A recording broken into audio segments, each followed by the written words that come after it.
You ask Tiger to calculate. This deals with linear inequalities with one unknown. The final result is x smaller than 2. Let's solve it step by step. Swap sides.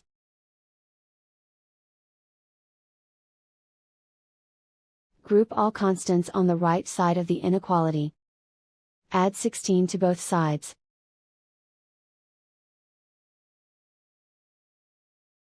Simplify the arithmetic.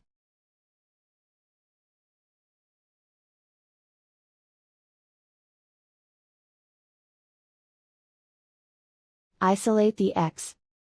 Divide both sides by 6.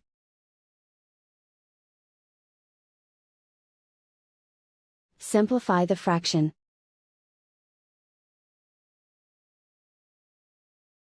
Find the greatest common factor of the numerator and denominator.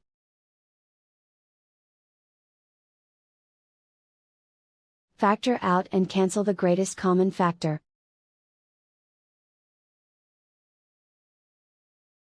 Plot the solution on a coordinate grid. And so the final result is x smaller than 2.